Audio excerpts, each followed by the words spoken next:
যারা PR system চাচ্ছে তারা তাদের স্বার্থ দেখতেছে। পিআর সিস্টেম ছাড়া তারা হয়তো পার্লামেন্টে 2-3টা সিট পাইতেছে। আর যারা পিআরকে অপোজ করে, চাচ্ছে না, তারা পিআর আসলে পরে, পিআর না আসলে 200 সিট পেতে পারে এবং 200 সিট পেলে পরে টোটাল রাজত্বটা তারা পার্লামেন্টে করবে।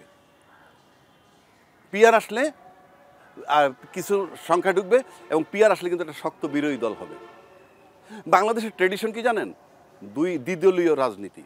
দ্বিদলীয় রাজনীতি মানে আওয়ামী লীগ আর বিএনপি। আপনি সব নির্বাচন বাদ দেন, 91, 96, 2001 তিনটা নির্বাচন যদি ধরেন, সেকেন্ড টাইম কেউ কন্টিনিউ করে নাই, অল্টারনেটিভ হয়ে গেছে। তার মানে কি, তারা যখন ক্ষমতায় থাকেন যে দলটা, যখন এই দুইটা দলের মধ্যে তার 5 বছরের যে রেপুটেশন হয়, পরের চান্সে তারা ভোট দেয় আরেক দলকে। তাদের রেপুটেশনের ভিতরে আবার যখন ইলেকশন আরেকটা দল আসে, মানে ওই অন্য দলটা আসে। দ্বিদলীয় রাজনীতি। এই দ্বিদলীয় রাজনীতি তাদের একটা অলিখিত আন্ডারস্ট্যান্ডিংও আছে বলে আমার কাছে মনে হয়। কারণ আজকে যে আওয়ামী লীগ বিতাড়িত হয়ে গেল, তার সাথে জাতীয় পার্টির দোসর পর্যন্ত আপনি দেখেন খুব একটা বিরোধিতা কিন্তু নাই। যারা বিরোধ করলে পরে বড় একটা কিছু হয়, তারা কিন্তু বিরোধিতা করছে না। তারা যেমন বলতেছে আওয়ামী লীগকে নিষিদ্ধ করবে কি করবে না সেটা জনগণের দায়িত্ব, জনগণ চিন্তা করবে। জনগণ যদি ভেক্টর, আপনি তো আপনার দলের যে কয়টা লোক আছে সেটা রিপ্রেজেন্ট করেন, আপনি তো 20 কোটি লোক রিপ্রেজেন্ট করেন না, এটা তারা বলে। আবার জাতীয় পার্টিকে নির্বাহী আদেশে নিষেধ করা সমর্থন করছি না আমরা, একটা দল বলতেছে। তা সবই যদি আপনারা করেন নির্বাহী আদেশে, তো নির্বাহী আদেশে তো ওই জামাত ইসলামে বন্ধ করা হয়েছিল, নির্বাহী আদেশে তো জামাতের রাজনীতি বন্ধ করা হয়েছিল, তখন তো এই কথা কেউ বলে নাই। আমি জামাতের রাজনীতি পছন্দ করি না ব্যক্তিগতভাবে যদি বলেন, কিন্তু তার তো রাজনীতি করার অধিকার আছে। আবার জামাতের রাজনীতি বন্ধ করে তখন আপনারা কথা বলবেন না, আবার জামাতকে যখন প্রয়োজন হবে তখন আপনারা ব্যবহার করছেন। জামাতকে ব্যবহার করে ক্ষমতায় গেছেন, তাদেরকে মন্ত্রী পর্যন্ত বানাইছেন, তখন তারা রাজাকার ছিল না? তখন কি তারা রাজাকার ছিল না? আবার এখন তার সাথে দ্বিমত করছেন, তাদেরকে রাজাকার বলে বলা হচ্ছে। তারা রাজাকার আমি মেনে নিচ্ছি। তো আপনি যখন তাকে দরকার হবে রাজাকারের সাথে আতাত করে যারা ক্ষমতায় যায়, তাদেরকে তো আমরা বিশ্বাস করতে পারি না। তাদের গ্রহণযোগ্যতা কেন থাকবে বাংলাদেশে? আবার এরশাদ বিরোধী আন্দোলন যখন হয়, তখন রাজাকারের দল সহ আরও 2টা দল একত্রিত হয়ে তাকে সরাইছে। এরশাদ কি মুক্তিযোদ্ধার বিরোধী, চেতনা বিরোধী লোক? অথচ তাকে আপনি নামাইছেন কেন? সাথে কিন্তু মুক্তিযোদ্ধার চেতনা বিরোধী শক্তি যে জামাত, তাকে নিয়ে নামাইছেন। এই 53 বছরে এই দেশের জনগণ সেটা দেখছে। নিউ জেনারেশন এখন আর এই সমস্ত কথায় নাই।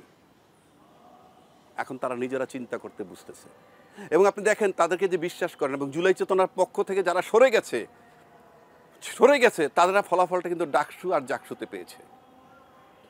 এখন কেউ কেউ বলবেন জাতীয় নির্বাচনে এর কোনো প্রভাব নাই। আছে, প্রভাব আছে।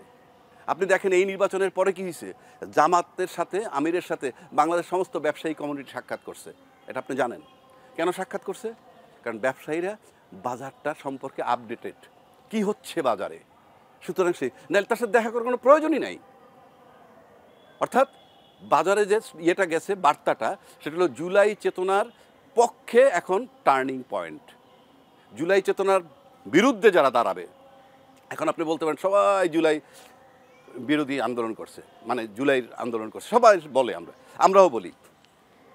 কিন্তু ভোটার বিবেচনায় নিবে যে কে জুলাই চেতনার পক্ষের শক্তি। বিবেচনা নিবে তো ভোটার। আপনি বিজ্ঞাপন দিয়ে বললে তো হবে না। আপনি যদি বলেন শেখ হাসিনা চলে গেল, তার দোসর রাষ্ট্রপতি থাইকে গেল, সেই রাষ্ট্রপতি অপসারণের সময় যদি কোনো দল বলে যে রাষ্ট্রপতিকে অপসারণ করলে সাংবিধানিক সংকট হবে, এটা তো ন্যাচারালি জুলাই চেতনার বিরুদ্ধে যায় কি না?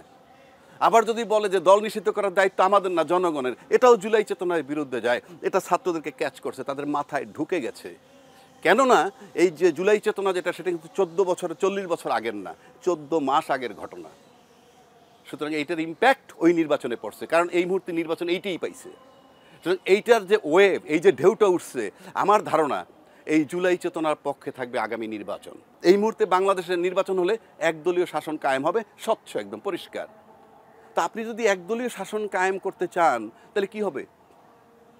সুতরাং এই যে গণতন্ত্রের যে থিওরি, তাতে একদলীয় নির্বাচন হলে একদলীয় ভাবে যারা ক্ষমতায় যাবেন তাদেরকেই ভাবতে হবে। গণতন্ত্রে বিশ্বাসী হইলে, রাষ্ট্রকে ভালোবাসতে হইলে, জনগণকে ভালোবাসতে হইলে রাষ্ট্রের উপকারের জন্য শক্ত বিরোধী দল দরকার। সেটা আপনারা কেমনে আনবেন সেই চিন্তা আপনাদেরকে করতে হবে, রাজনীতিবিদদেরকেই করতে হবে। এখন আপনি যদি বলেন শক্ত বিরোধী দল না থাকলে আমরা কি করব, এটা তো শেখ হাসিনার মতো কথা হইল। আপনাকেই আনতে হবে, আমি এটা দোষ দিচ্ছি না কারো। পিয়ার পদ্ধতি দিয়ে আনতে হবে তা না, আপনি অন্যভাবে চিন্তা করেন শক্ত বিরোধী দল কেমনে আনা যায়। আমরা কিন্তু আসন ভাগাভাগির রাজনীতি এই দেশে দেখছি। আসন ভাগাভাগির রাজনীতি মানে কি, তোমাদেরকে 40টা সিট দিলাম, ওইখানে আমাদের প্রার্থী থাকবে না। এটা আর পিয়ারের খুব একটা তফাৎ নাই তো। ওইভাবে আসন দিয়ে দাও, আসন বন্টন করা, এটা তো কোনো গণতান্ত্রিক থিওরি না, এটা তো রাজনীতির থিওরি হইতে পারে না। দেশটাকে তো আপনারা বন্টন করতে পারেন না। ভোট তো ভোটে আসতে হবে, এবং আপনাকে চিন্তা করতে হবে শক্ত বিরোধী দল কীভাবে আনা যায়।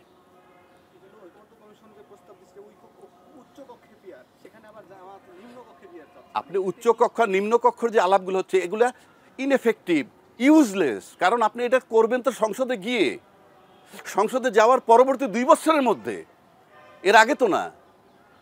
উচ্চ কক্ষ নিম্ন কক্ষ এটা তো বাস্তবায়ন করবেন ওখানে গিয়ে, সংসদ হওয়ার পর। এখন আরেকটা কথায় আসি, তাহলে সংসদ পর্যন্ত যে যাচ্ছেন আপনারা, এটাও তো অবৈধ। নির্বাচন কমিশন যে সংসদ পর্যন্ত যাচ্ছে নির্বাচন দিয়ে, কোন আইনে, কোন সংবিধানে? যে সংবিধানটার কথা নির্বাচন কমিশন বলে সেটা কোনটা? ওই 72টার কথা বলে। 72টার বিধান কি? সেটার বিধান হলো এই যে সংসদ যদি কোনো কারণে ভেঙে যায় তাহলে পরবর্তী 3 মাসের মধ্যে নির্বাচন, নাকি আছে? তো পরবর্তী 3 মাস সংসদ যদি ভাঙে, ওত নিচে যেদিন ইউনূস সাহেব ওত নিচে সেদিনও যদি ধরি, তাহলে 8ই আগস্ট 2024-এ সংসদ ভেঙে গেল। তাহলে 7ই নভেম্বর 2024-এর মধ্যে নির্বাচন হওয়ার কথা। এরপরে আপনি নির্বাচন কমিশনের কি অধিকার আছে ডেট দেওয়ার? কোনো রাইট নেই, কোনো আইন নেই। সংবিধান যদি ফলো করেন, সংবিধান ফলো করতে পারেন নাই, শেষ হয়ে গেছে। আর সবচেয়ে বড় কথা, ওনার অ্যাপয়েন্টমেন্টটি, এই নির্বাচন কমিশনের অ্যাপয়েন্টমেন্টটি হয়েছে 21শে নভেম্বর 2024, ওই 3 মাস পার হয়ে যাওয়ার পর। আবার ওনাকে নির্বাচন দিতে বলল কে? অন্তর্বর্তীকালীন সরকার। ওই সংবিধানের সরকার তাকে দিতে বলে নাই নির্বাচন। তো অন্তর্বর্তীকালীন সরকার যখন নির্বাচন দিছে, নির্বাচন কমিশনকে, উনি অন্তর্বর্তীকালীন সরকারের অধীনে নির্বাচন করতেছে, এবং এটার বৈধতা নিতে হবে জুলাই ঘোষণাপত্রের মাধ্যমে, যেটা 5 তারিখে হয়েছে। সেখানে তার মেয়াদ দিতে হবে, ওখানে মেয়াদ দেয় নাই। এই ইউনূস সরকারকে মেয়াদ দিতে হবে যে 8ই আগস্ট 2024 থেকে 30 জুন 2026 পর্যন্ত তাকে মেয়াদ দেওয়া হলো। এর মধ্যে উনি নিয়োগ করবেন ইলেকশন কমিশন, এবং এর ভিতরে নির্বাচন করে যাবেন। এটা করলে সংসদ পর্যন্ত যারা যাবেন তারা বৈধতা পাবেন। সংসদে যাওয়ার পদ্ধতিটা আমি পরিষ্কার বলে দিচ্ছি, টোটালটা অবৈধ হবে। এবং এই সংবিধান বহাল রেখে এই প্রক্রিয়ায় গেলে ভবিষ্যতে তারা সবাই আইনের আওতায় আসবে। ওই সংবিধান যদি থাইকে যায় এইভাবে নির্বাচন করেন, ওই সংবিধানের অবমাননার অপরাধীরা সবাই বেকায়দায় পড়বে আইনের। সেজন্যই বলছি, আপনি সংসদটাকে এমনভাবে ম্যাচিউর করতে হবে, সংসদে এমনভাবে যেতে হবে। একটা হলো ঘোষণাপত্রের মাধ্যমে বৈধভাবে সংসদে গেলেন সবাই, কিন্তু সংসদে যেতে হবে এমনভাবে যাতে সরকারের উপর চাপ রাখা যায়। অর্থাৎ আজকে তারা নোট অফ ডিসেন্ট দিচ্ছেন, তারা যদি মেজরিটি নিয়ে পার্লামেন্টে যান, তখন তারা বলবেন আমরা তো এইসব বিষয়ে নোট অফ ডিসেন্ট দিয়ে আসছি, আমরা এটা এক্সিকিউট করতে রাজি না। আমি তো নোট অফ ডিসেন্ট দিয়েই আসছি। আর অন্য যারা আছে তারা যদি সংসদে না যায়, তাদের কথার সুযোগ নাই। সেজন্য যদি আপনি ভাবেন, আপনি অন্য চিন্তা করতে হবে যে কীভাবে আনতে হয়। কিন্তু ঠিক এই মুহূর্তে বাংলাদেশের ইফেক্টিভ হইল পিয়ার পদ্ধতি। পিয়ার পদ্ধতি হলে কী হবে? একটা সরকার হবে দুর্বল সরকার, সবাই বলে, আমিও বলি দুর্বল সরকার হবে। কিন্তু আপনি দেশ ঠিক করতে চান, তাহলে এই যে পার্লামেন্টে যাওয়ার পর এই তার উপর থেকে আস্থা তুলে নিয়ে আসবে যদি উনি জুলাই সনদ বাস্তবায়ন না করেন। এই জায়গাটায় যেতে হবে যাতে করে তারা বাধ্য হয়। শুধু এখানে এই প্রবলেম, এই সুবিধাটাই না, মাঠে যে চাঁদাবাজি হয়, ফর এক্সাম্পল, সেই চাঁদাবাজির ক্ষেত্রে যদি সংসদে সব দলের রিপ্রেজেন্টেটিভ থাকে, তাহলে গিয়ে কেউ প্রতিবাদ করতে পারবে, তুমি চাঁদা নিচ্ছ কেন। কথা না শুনলে যে বাধা দিচ্ছে তার প্রতিনিধি পার্লামেন্টে, তাকে বলবে, পার্লামেন্টে এই কথাটা তুলবে, তোমার লোক ওখানে চাঁদাবাজি করছে, স্টপ ইট। চাঁদাবাজি বন্ধ হবে। প্রশাসন একক মেজরিটি নিয়ে যখন যায়, প্রশাসনকে তারা গ্রিপে নিয়ে যায়, অসহায় বানায়। প্রশাসন যদি দেখে যে না, চেক অ্যান্ড ব্যালেন্স আছে এখানে, প্রশাসন নিরপেক্ষভাবে কাজ করবে। আপনি এক পিয়ার পদ্ধতি এই মুহূর্তে, আমি বলছি না এটা ফলো করতে হবে, অন্য বিকল্প প্রস্তাব থাকলে তারা দিতে পারে, কিন্তু একমাত্র পিয়ার পদ্ধতি এই দেশে চাঁদাবাজি বন্ধ হবে, পার্লামেন্টের দুর্নীতি মানে সংসদের সরকারের দুর্নীতি বন্ধ হবে। আমি নিশ্চিত করে বলে দিচ্ছি আয়নাগর হবে না। আমি নিশ্চিত করে বলে দিচ্ছি বিনা বিচারে হত্যা হবে না, সেনা অফিসার হত্যা হবে না, শাপলা চত্বরে হত্যা হবে না। এগুলা বন্ধ করার একটাই রাস্তা এখন এই মুহূর্তে পিয়ার সিস্টেম। জনগণ বোঝে না, একটা ফালতু কথা। আবার অনেক রাজনীতিবিদরা বলে আমি বুঝি না, না বুঝলে গেট লস্ট। আপনার রাজনীতি করার তো অধিকার নাই। জনগণ বুঝুক বা না বুঝুক, আপনি রাজনীতি বুঝতে বাধ্য, না বুঝলে জাস্ট গেট লস্ট। আমি কথা বুঝাইতে পারছি? আমি লয়ার, আমি আইন বুঝি না বইলে আমি ঘরে বসে থাকলে হবে? একইভাবে বাধ্য আপনি এই পিয়ার পদ্ধতি বুঝতে, না বুঝলে আপনি রাজনীতি ছেড়ে দিতে হবে। আর আপনার দলের লোক সবসময় মার্কায় ভোট দেয়, লিখিতভাবে হোক আর অলিখিতভাবে হোক। সুতরাং পরিষ্কার, এই মুহূর্তে দেশ ঠিক করতে হলে দেশের অর্থনীতি, দেশের দুর্নীতি, দেশের আয়নাঘর, দেশের বিনা বিচারে হত্যা সব বন্ধ করতে একটাই পদ্ধতি, এলাকার চাঁদাবাজি পড়তে বন্ধ। আমি চ্যালেঞ্জ করলাম পিয়ার পদ্ধতি। সুতরাং আমি জনগণকে উদ্বুদ্ধ করতে চাই, গো ফর পিয়ার সিস্টেম।